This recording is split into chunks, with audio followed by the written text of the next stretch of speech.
2 words. That's all you get from them. "I'm fine." Delivered flat, with the face arranged into something neutral, while the whole room changes temperature. And the person in front of them decides what it means. Sulking, punishing, playing games, emotionally unavailable. It's none of those. What's actually happening is that a very small person has just taken over, and they're following a rule they wrote a long time ago in a house you weren't in. The rule goes something like this: when it hurts, go quiet, make yourself small, and wait for it to pass. They're not shutting you out. They're doing the only thing that ever worked. The rule and where it came from. No child is born silent about pain. Watch any toddler.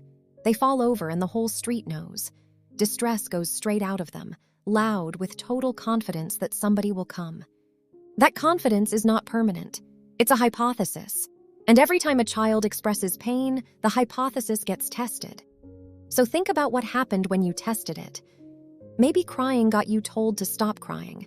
Or worse, that you'd be given something to actually cry about. So you learned that your pain wasn't a signal for help. It was a spark near a fire, and the fastest way to stay safe was to put it out yourself.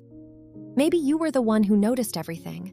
So when your parent was low or drinking or fragile or crying at the kitchen table, you understood without being told that there was only room for one person's feelings in that house, and it wasn't going to be yours. You became the calm one, the easy one, the one who never gave anyone trouble, and people praised you for it, which is how the rule got locked in. Maybe you did speak, once, properly, said the real thing, the vulnerable thing, and it got repeated back to you later as a joke, or in an argument, or to someone else, and you decided at 9 or 11 or 14 that you would never again hand anybody that kind of ammunition. Or maybe nothing dramatic happened at all. You just grew up somewhere where nobody ever named a feeling out loud, so you never learned the language. And now, as an adult, you feel things enormously and have no vocabulary for any of it. Different houses, same conclusion. Saying it out loud makes things worse. What silence actually is.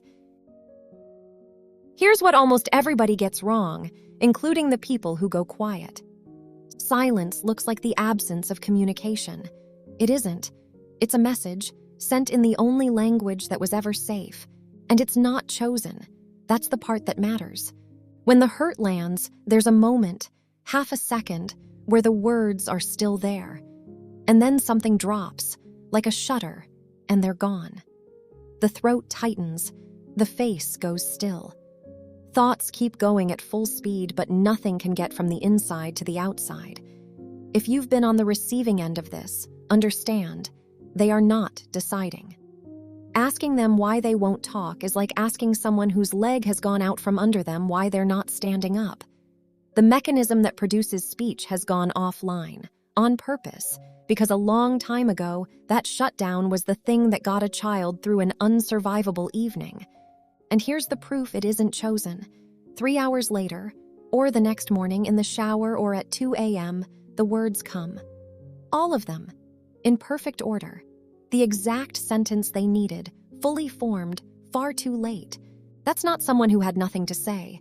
That's someone whose system finally came back online in a room where it was safe to think. The thing they're actually doing while they're quiet. From the outside, it looks like a wall. Inside, it's the busiest they've been all week. They are running the argument backwards, checking what they did wrong, rehearsing sentences and deleting them, predicting how each one will be received, deciding over and over that every version makes things worse. And under all of that is a much older question, and it's the real one. If I show them this, do they stay? That's the test they don't know they're running. It's not manipulation. It's not a game. It's a child who once found out what happens when you're too much, checking the exits before opening the door, which creates the cruelest misunderstanding in this whole pattern. They go quiet because they're frightened of being left, and the silence is so cold and so complete that it makes people leave. The protection produces the exact outcome it was built to prevent. If you recognize yourself in this, subscribe. This channel goes into these patterns properly. The fork you have to be honest about. Now, the part I'm not going to soften. There are two kinds of silence, and they look identical from the outside. The first is protection. The system is genuinely down. You want to speak and you can't, and you'd give anything to be able to. The second is power. Because think about what a child in a house like that actually has.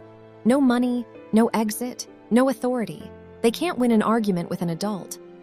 But there is one thing they can do, and it works. They can go away while still standing in the room.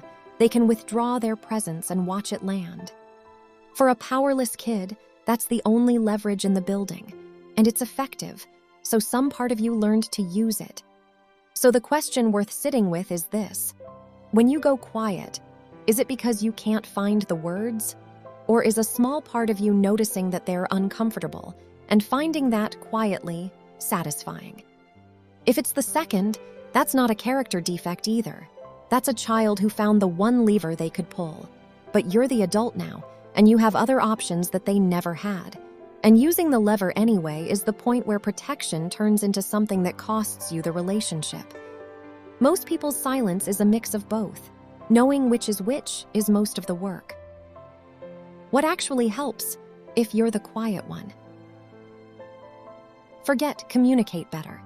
You can't perform a skill your nervous system has taken offline. Do this instead. Build the bridge sentence. One line, learned in advance, so you don't have to compose anything while you're frozen. I've gone quiet. I'm not leaving. I need some time and I'll come back to you tonight. Then come back tonight. Exactly when you said. That sentence does two things.